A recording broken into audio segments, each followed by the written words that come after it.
মেলাঘর ইন্দিরানগরে জলের পাইপ ফেটে চরম সমস্যায় কৃষকরা, ফসল নষ্টের আশঙ্কা।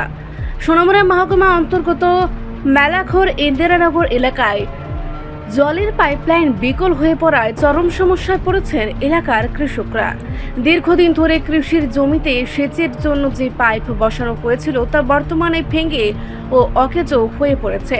ফলে গোমতী নদীতে পর্যাপ্ত জল থাকা সত্ত্বেও সেই জল কৃষি জমিতে পৌঁছাচ্ছে না। জানা যায়, ইন্দিরানগর বক্সিপাড়া এলাকায় গোমতী নদীর তীরে কৃষকদের সেচের সুবিধার জন্য একটি জলের পাম্প বসানো হয়েছে, কিন্তু সেই পাম্প থেকে কৃষি মাঠে জল পৌঁছে দেওয়ার জন্য যে পাইপলাইন বসানো হয়েছিল তার একাধিক অংশ ভেঙে যাওয়ায় দীর্ঘদিন ধরে সেচ ব্যবস্থা কার্যত অচল রয়েছে।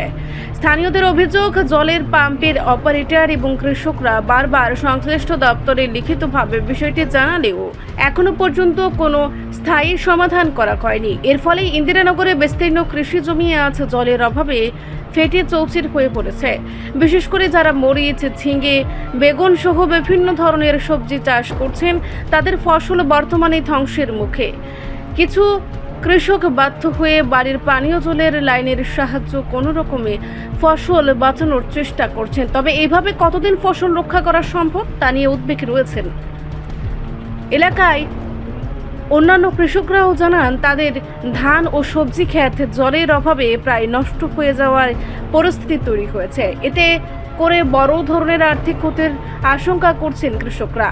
এদিকে ক্ষুব্ধ কৃষকদের দাবি, অবিলম্বে সংশ্লিষ্ট দপ্তর পাইপলাইন সংস্কারের কাজ সেরে সেচের জল সরবরাহ স্বাভাবিক করবে, অন্যথায় আগামী কয়েকদিনের মধ্যেই তারা বৃহত্তর আন্দোলনে নামার হুঁশিয়ারিও দিয়েছেন। আমার কিটা লাগাইছেন? জিঙ্গা। কি হয়েছে, সমস্যা কিটা? একটু জলে লাগে, তসে লাগে জিঙ্গা গাছ উঠে না। কি জল কি হয়েছে? পাইপলাইন নষ্ট, পাইপলাইনে জল আইয়ে না। কতদিন ধরে? আচ্ছা, আমি বিগত 15 দিন ধরে আমার খালি বন্যার পরে তো ঠিক আছে হয় না, আর আমার বিগত 15 দিন ধরে আমি জল পাইতেছি না। আমার ক্ষেত কিছু করতে পারতেছি না।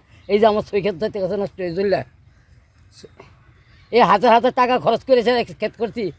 আমরা কোনো পয়সা নেই, নেতা মিনিস্টার কোনো কেউ আমরা কোনো পয়সা করতে পারছে না। এখন জলের সমস্যার কারণে আপনার ফসল এখন কি মরার পথে? মানে পাইপলাইন কিটা, এটা কি পাইপলাইন আছে? পাইপলাইন আছে, ওই রাস্তার মধ্যে পাইপ ভাঙ্গা, যার থেকে আমরা জল আইয়ে না, আমরা গৃহস্থী করতে পারছি। এই সমস্যাটা কয়দিন ধরে? এটা সমস্যা তো বন্যার পর থেকেই চলছে। তো এই বিষয়ে আপনারা জানাচ্ছেন না সংশ্লিষ্ট দপ্তর বা এমআই অফিসকে? এটা তো জানে যে এইখানে ড্রাইভারই জানতে, ড্রাইভারই জানতেছে, ড্রাইভারই করতেছে। এই জায়গাটার নাম কি? এটা কি সর কয়টা রে? এটা ইন্দিরানগর 8 নম্বর ওয়ার্ড।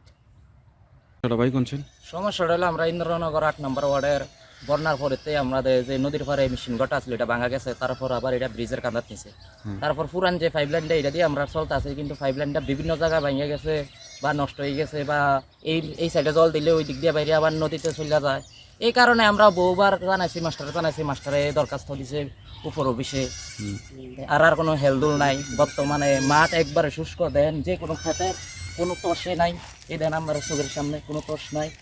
তস না থাকলে মানুষ যেভাবে ঋণ করে হইলেও কৃষিকাজ করে, কিন্তু যদি জল না পায় তাহলে এটা কৃষি করে তো কোনো লাভ নাই। কিন্তু এর ক্ষতিপূরণ তো আর কেউ হইতে আসে না, শুধু কইরে যাইতে আছে। কৃষক সবসময় লসের সম্মুখীন হয়, লাভের সম্মুখীন আর কোনো সময় হয় না। কতদিন ধরে সমস্যা? এই সমস্যা তো বিগত অনেক দিন ধরে হইতে আছে, বন্যার পরের থেকে হইতে আছে। আমরা কইতে আছি যে সেপারেট এই সাইডে একটা নতুন লাইন করে দিত, কিন্তু হ্যাঁ কইতে আছে যে আমরা তো দরখাস্ত দিয়েছি, দরখাস্ত দেওয়ার পরে যে আগে যে অফিসার গভর্নমেন্ট এমপ্লয়িরা আছে তারা তো এটা কোনো কিছুই করতে আছে না। এই কারণে আমরা বাধ্যতামূলক আপনার সামনে আছি, জনগণের সামনে আছি, যাতে আমরা। রিপোর্ট সংবাদ প্রতীক্ষা।